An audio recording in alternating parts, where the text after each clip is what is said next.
గురుగారు నమస్కారం అండి. జై శ్రీమన్నారాయణ.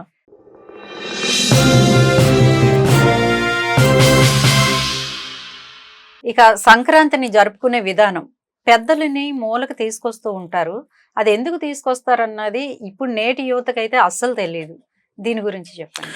అంటే మన ఇంట్లో పెద్దవారు ఎక్కడైనా సరే మనకి పెద్దవారు అనగానే కాలం చేసిన ప్రతి ఒక్కరు కూడా పెద్దవారితో సమానం. వాళ్ళని మనం దేవునితో సమానం. కాబట్టి వారికి దక్షిణ గోడ అని ఉంటుంది. మన ఇంట్లో దక్షిణ వైపు ఉండేటువంటి వాల్ ఉంటుంది. అక్కడ మాత్రమే పూజ చేయాలి. దేవుని మందిరాలు మనకి తూర్పు ఈశాన్యంలో ఉంటాయి.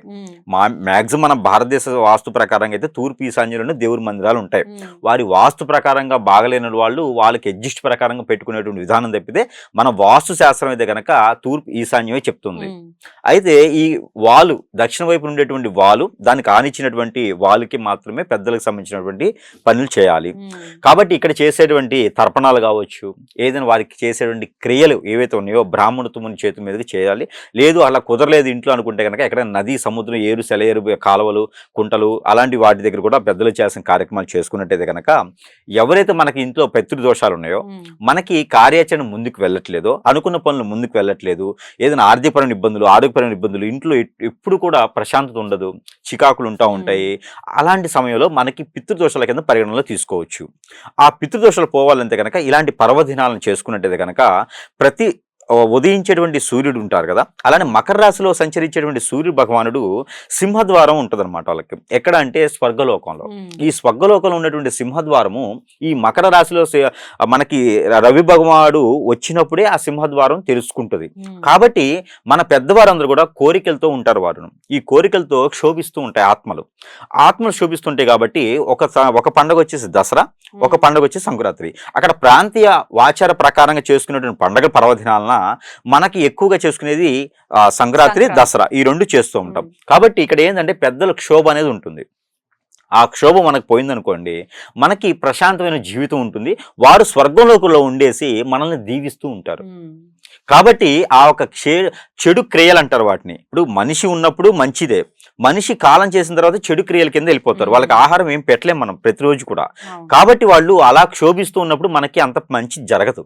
కాబట్టి ఇవి చెడు కాలం అంటారన్నమాట.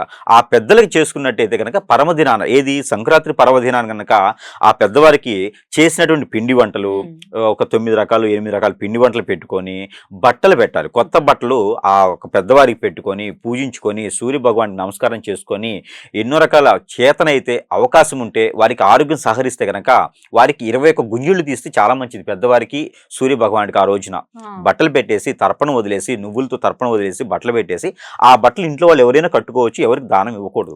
చాలా మంది బట్టలు పెట్టి దానం ఇస్తూ ఉంటారు. అలా ఇవ్వకూడదండి. అలా ఇస్తే వారు ఇంకా అక్కడే ఉంటారు కదా.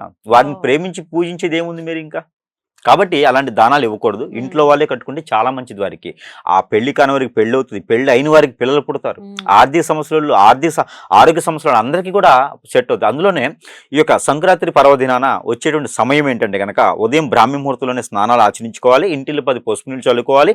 అవసరమైతే కనుక గోమాతను తీసుకొచ్చి ఇంట్లో కూడా తిప్పుకుంటే చాలా మంచిది. వాస్తు ప్రకారంగా దోషాలుంటే కూడా చున్నం అవి ముందుగానే వేయించుకుంటే చాలా మంచిది. సంవత్సరానికి ఒకసారి అయినా సరే ఇంటికి ఎక్కడో దగ్గర చున్నమే వేయాలి, ఏదో కలర్ వేయాలి.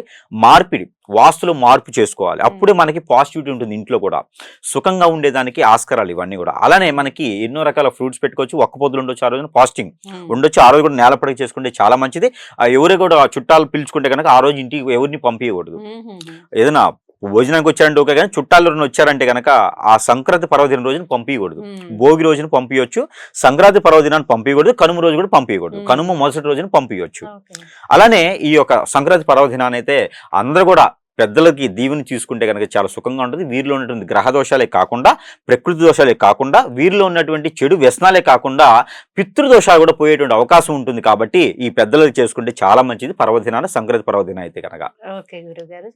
సో చూసారు కదండి, సంక్రాంతి పండుగని ఎలా జరుపుకోవాలి చాలా చక్కగా వివరించారు గురుగారు. నమస్కారం.